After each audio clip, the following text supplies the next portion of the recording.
이런 주제로 함께 은혜를 나누겠습니다. 여러분은 누군가가 마음에 들지 않을 때 어떻게 행동하십니까? 매를 때릴 수도 없고 어떻게 할 수 없어서 또 말하기도 좀 불편해서 그래도 각자가 하는 행동이 있을 겁니다. 말을 하지 않는다든지 나름대로 방법이 있을 것입니다. 자, 그럼 우리 하나님이 하시는 일이 마음에 들지 않을 때는 어떻게 행동하십니까? 요나는 하나님께 불평이 많은 사람이었습니다. 하나님이 하시는 일이 마음에 들지 않았습니다. 요나는 하나님이 누구신지 잘 알고 있었습니다.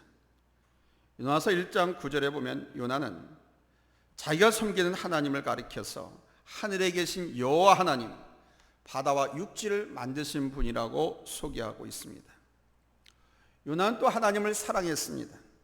하나님의 말씀에 순종하며 살겠다고 결심을 했습니다. 요나서 2장 9절에 보면 나는 감사의 노래를 부르며 주께 희생제사를 바치겠습니다. 선한 것은 무엇이든지 지키겠습니다 그랬습니다. 그러나 요나는 하나님이 하시는 일에는 못마땅했습니다. 하나님이 하시는 일이 영 마음에 들지 않았습니다. 본문 4장 1절에 보면 요나가 매우 싫어하고 성내며 라고 표현된 것을 보면 요나는 하나님이 하라고 하신 일이 매우 못마땅해서 화가 난 것을 알 수 있습니다.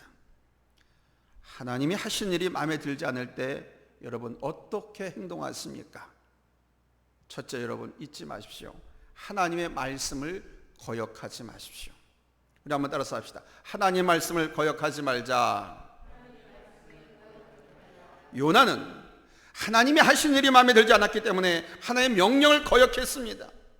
니느웨라고 하는 이 나라는 도시는 아수르의 수도이기 때문에 아수르라고 하는 나라를 대표합니다. 그런데 이 아수르 사람들은 이스라엘 민족에게 아주 못되게 굴었습니다. 많은 이스라엘 백성들을 포로로 잡아갔습니다. 요나는 어려서부터 그들의 죄악을 보았습니다. 1년 내내 자기 아버지, 어머니, 자기들이 뼈 빠지게 농사를 지어놓으면 이 아수르 놈들이 쳐들어와 가지고 다 약탈해 갔습니다. 요나는 그래서 그 아수르가 빨리 망하기를 소원하면서 기도했는데 바로 그 원수의 나라 아수르에 가서 복음을 전하라고 하는 하나님의 명령을 받은 것입니다. 하나님께서 빨리 복수하셔가지고 그 나라가 멸망하기를 기다렸는데 그들에게 가서 회개하라는 말씀을 전하라는 이 하나님의 명령, 요나는 마음에 들지 않았습니다. 저렇게 못하고 악한 놈들에게 회개를 외칠 필요가 뭐 있는가? 지금 지은 죄만 갖고도 10번 멸망해도 충분한 나라인데 라고 하는 생각을 했습니다. 요나는 하나님이 하신 일이 마음에 들지 않자 하나님과 맞섰습니다. 하나님 명령하신 니네로 가기 위해서는 육지를 통해서 북쪽으로 가야 하는데 요나는 남쪽에 있는 욥바로 내려가서 배를 타고 멀리 달아나려고 했습니다. 그러나 여러분, 하나님이 하시는 일이 마음에 들지 않는다고 하나님과 맞서면 자신만 손해를 봅니다. 바위가 내 앞길을 떡 막고 있어요. 그렇다고 화가 나서 그 바위에 돌진하면 어떻게 되겠습니까? 내가 깨지죠. 내 채가 깨지든가. 요나는 자기 마음대로 하나님을 피할 수가 없었습니다. 바다에서 큰 풍랑을 만나서 자기가 탄 배가 파선해서 모든 소년이 죽게 되자 요나는 그 선원들에게 얘기합니다. 나를 바다에 던져라. 그때라도 회개하고 하나님 명령에 순종하겠습니다 하면 될 텐데 요나는 차라리 죽고 말지 마음에 들지 않는 하나님 명령에 순종하지 못하겠다는 것입니다. 그런데 여러분, 오늘 이 요나의 모습이 우리의 모습은 아닙니까? 하나님이 하신 일이 마음에 들면 우리는 생명이라도 내놓고 순종할 수 있습니다. 그런데 마음에 들지 않으면 차라리 죽으면 죽었지 순종하지 못하겠다고 버티지 않느냐 이거예요. 하나님의 뜻이 어디 있는 줄 알면서 내 감정, 내 그분에 맞지 않는다고 그것 때문에 불순종하고 살아가는 일이 얼마나 많습니까? 하나님 원수까지도 사랑하라고 했는데 가족과 친척, 친구들 중에 아직도 미워하는 사람들이 있지 않습니까? 그런 그들을 사랑하라고 하면 영 마음에 내키지가 않습니다. 그러나 여러분 잊지 마십시오. 하나님의 명령에 버티면 버틸수록 손해는 내가 보게 되어 있습니다. 하나님의 명령은 순종하지 않으면 안 됩니다. 요나가 죽어도 순종하지 못하겠다고 버텼지만은 물고기 뱃속에서 사흘 동안 고통을 겪고 난 후에 어쩔 수 없이 아수르의 수도 니느웨로 가서 하나님 말씀에 순종했습니다. 하나님은 어떤 방법으로든지 순종하게 하십니다. 그래서 빨리 내 뜻과 내 생각을 적고 순종하는 것이 내게 닥쳐올 재앙을 피하는 길인 것입니다. 여러분 하나님 말씀에 순종하시기 바랍니다. 두 번째는요, 하나님이 하시는 일에 화를 내지 마십시오. 다 같이 한번 따라서 합시다. 하나님이 하시는 일에 화를 내지 말자. 옆 사람과 보면서 가족끼리 얘기합니다. 하나님 하신 일에 화내지 맙시다. 요나는 어쩔 수 없이 하나님 말씀에 복종해서 니느웨에 가서 하나님의 말씀을 외쳤습니다.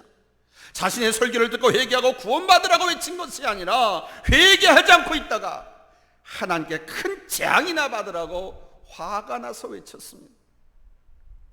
회개하지 않으면 이 성이 40일 안에 망할 것이다.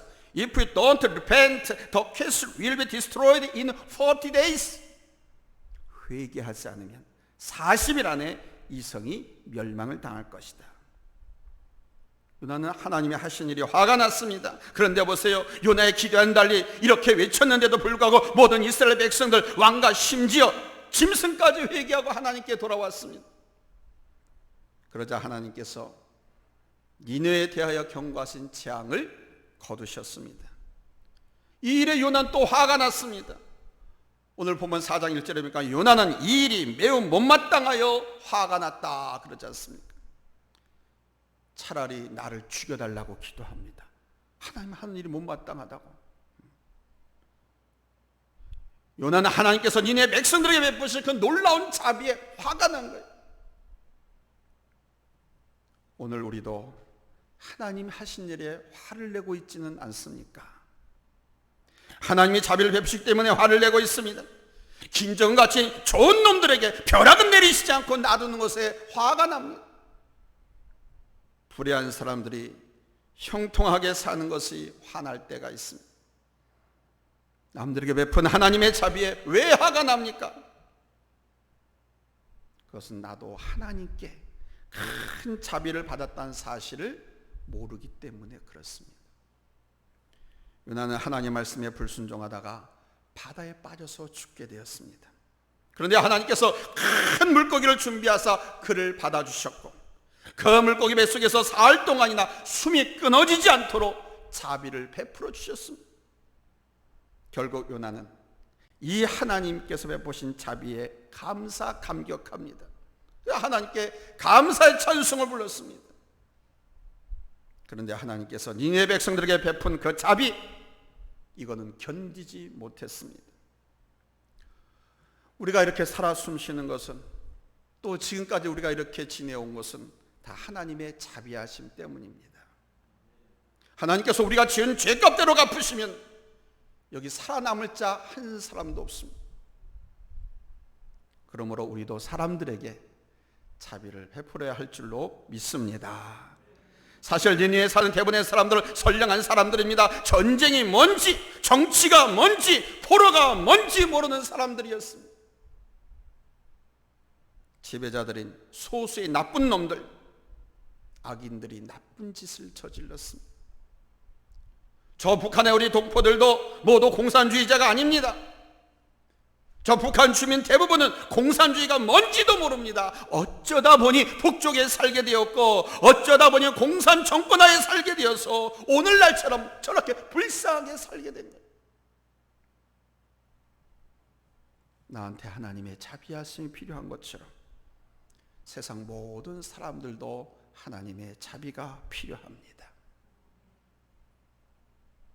내가 받은 하나님의 자비를 모르면 다른 사람들에게 자비를 베풀 수가 없습니다. 마지막으로 세 번째는 하나님 앞에서 짜증을 내어선 안 됩니다. 한번 우리 옆 사람과 가족끼리 마주 보면서 인사 나눕니다. 하나님 앞에서 짜증을 내지 말자. 정말 보면서 하세요. 자, 다시 한번 하나님 앞에서 짜증 내지 말자. 요나 계속 하나님께서 하신 일이 마음에 들지 않는다고 거역하고 화를 내는 이 요나를 하나님이 가르치기 위해서 한 사건을 만들었습니다. 무슨 사건이냐? 아주 찌릿한 더운 날씨, 폭염 계속 며칠 동안 계속되게 했습니다. 요나는 혹시 하나님께서 자기의 소원을 들어주셔가지고 이제 니느웨를 이렇게 해가지고 이제 망하게 할 건가 보다 라고 기대를 갖고 니느웨가 망하는 것을 기대하면서 보기 위해서 잘 보이는 곳에 초막을 짓고 구경하고 있었습니다. 아주 더운 날씨, 요즘 같은 폭염입니다. 근데 하나님께서 박농쿨을 막 금방 막 자라게 하더니 그 초막을 앞을 다 덮게 만드는 거예요. 그래가지고 이 요나 그 폭염에 그 무더운 날씨에 시원한 그늘을 만들어 주셨습니다. 너무 좋다. 하나님 나를 이렇게 살아가시네, 나를 배려해 주시네. 너무 좋았습니다. 그런데 하룻밤 지나고 그 다음날 아침 됐습니다. 벌레 한 마리가 나타나더니 이 벌레 놈이 그 박농쿨을 다 갉아먹은 거예요. 그랬더니 삽시간에 박농쿨이 싹 다 말라 죽고 타들어 죽고 그늘이 없어졌습니다. 바람도 불지 않는데, 태양은 머리에서 막 이글이글 타오르는데 요나는 짜증이 났습니다. 요나서 4장 8절에 보니까 해가 뜰 때에 하나님이 뜨거운 동풍을 예비하셨고 해는 요나의 머리에 쪼임에 요나가 혼미하여, 아니 얼마나 뜨겁게 내리쬐으면 혼미해, 정신이 잃을 정도에 스스로 죽기를 구하여 이르되 사는 것보다 죽는 것이 내게 나으니다. 이렇게 했어요. 이걸만 봐도 도대체 반성할 기미는 보이지 않고 오히려 하나님 앞에 반항과 짜증으로 일관하고 있는, 우리도 하나님께서 하신 일이 내 마음에 들지 않을 때가 있습니다. 내 감정, 느낌, 그런데 또 어떤 때는 하나님께서 하신 일이 내 마음에 들 때가 있습니다. 내 기분, 감정, 내 생각 맞을 때가 있어요. 이렇게 내 생각, 기분, 감정에 맞을 때는 그 말씀에 순종하기가 쉽습니다. 아멘도 잘하잖아요, 그럴 때는. 근데 대부분은 하나님의 말씀이 내 마음에 들지 않을 때가 더 많습니다. 우리는 항상 세상 가치관의 영향을 받기 때문에 그렇습니다. 근데 이 세상 가치관은 하나님의 말씀과 정반대가 됩니다. 세상의 가치관은 어떻습니까? 어떻게 하든지 간에 경쟁해서 이겨라, 살아남아라, 남보다 잘 되라, 남보다 높아져라. 세상 가치관은 그렇습니다. 살아남는 자, 이기는 자, 부한 자, 권력을 잡은 자가 승자라고 환호하고 갈채를 보내고 사람들이 따릅니다. 그런데 하나님의 말씀은 어떻습니까? 하나님의 말씀은 본인이 좀 힘들더라도 인내하라, 참아라, 좀 손해를 보더라도 손해를 봐라, 남을 먼저 배려하라, 겸손하라, 이렇게 말씀하시거든요. 우리는 육신의 영향을 받고 이 육신은 좀 편하게 해달라고 요구합니다. 쾌락을 즐기고자 합니다. 편하게 사는 것을 원합니다. 게으르게 사는 것을 말은 그렇게 하지 않지만 이 육신이 좋아합니다. 그러나 하나님의 말씀은 우리 육신은 고난을 받는 것이 좋다고 말씀합니다. 레위기에 보면은요, 스스로 괴롭게 하라, 스스로 괴롭게 하라는 말씀이 많이 나옵니다. 그러므로 세상 가치관의 영향을 받고 육신을 갖고 사는 우리에게 하나님의 말씀과 하나님께서 하시는 일이 마음에 들지 않아요. 그래도 하나님이 살아계시고 예수님의 구세주이신 것을 알기 때문에 순종은 합니다. 근데 여러분 어떻게 순종하느냐? 요나처럼 순종합니다. 하나님과 맞서다가 어쩔 수 없이, 하나님과 맞서다가 할 수 없이 순종합니다. 화를 내면서 순종합니다. 짜증을 내면서 순종합니다. 그러나 이제 요나의 모습을 보면서 우리는 진심과 기쁨으로 순종하는 신앙을 가져야 될 줄로 믿습니다. 하나님과 맞서서는 안 됩니다. 하나님께 화를 내시거나 짜증을 내서는 안 됩니다. 언젠가 TV에서 골프 황제라고 불리는 저 타이거 우즈가 공을 치더니 갑자기 골프채를 내던지고 땅바닥을 막 후려팼어요. 그게 뉴스에 나왔습니다. 여러분도 보셨죠? 오죽 답답하고 오죽 짜증났으면 타이거 우즈가 그랬겠습니까? 근데 여러분 가만히 한번 생각해 보십시오. 자기가 제대로 쳤는데 공이 삐딱하게 날아간 걸까요? 자기가 제대로 쳤는데 골프채가 엉뚱한 곳을 때린 것입니까? 아니지 않습니까? 공이 잘못한 것도 아니고 골프채가 잘못한 것도 아닙니다. 자기가 잘못한 거예요. 근데 화를 내고 있습니다. 이렇듯이 자기가 잘못해놓고 짜증을 내는 경우가 얼마나 많느냐 이거예요, 우리가. 그런데 하나님 앞에서도 그런 경우가 많습니다. 화가 나고 짜증이 나면 잊지 마세요. 그건 내 문제입니다. 내 문제에서 화가 나고 짜증이 시작되는 것이지 다른 것이 나를 짜증나고 화나게 만드는 게 아니에요. 그래서 우리는 화가 나고 짜증나면 뭐 다른 사람들이 잘못된 행동을 해서 나를 화나게 하고 짜증나게 만들었다 이렇게 생각하는데, 그래서 하나님께서 하시는 일이 옳지 않다고 생각을 하는데 그렇지 않습니다. 내가 아직 세상 가치관을 벗어버리지 못하고 육신의 생각에 얽매여 사는 데서 오는 거예요. 그런 문제. 우리 각자에게는 나름대로의 니느웨가 있을 겁니다. 너만은 절대로 용서할 수 없어. 너한테만은 절대로 내가 마음을 줄 수 없어. 절대 자비를 베풀 수가 없어. I can never forgive you. I can show mercy to you. 너한테만은 절대로.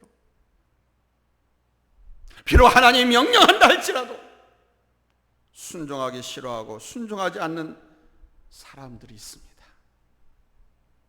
그들을 사랑하고 그들을 회개하도록 복음을 전하라는 하나님의 말씀에도 순종하지 않고 분노와 미움을 내려놓지 못한 요나처럼 하나님의 말씀이라도 하나님 이것만은 절대로 순종할 수 없습니다 라고 버티고 있는 것이 있다. 먼저 내 안에 니느웨가 무엇인가, 내 안에 니느웨가 누구인가를 찾으십시오. 주님은 너만큼은 죽어도 용서할 수 없고 너만큼은 죽어도 사랑할 수 없고 자비를 베풀 수 없다고 생각한 그 사람을 용서하라고, 그 사람을 사랑하라고 합니다. 그 사람에게 자비를 베풀어라, 그들에게도 복음을 전하라고 말씀하십니다. 그들을 계속 미워하고 분노하고 자비를 베풀지 않고 복음을 전하지 않는 것은 우리 하나님과 맞서는 일입니다. 하나님과 맞서서 이길 사람 아무도 없습니다. 하나님과 싸워서 이길 사람 있어요?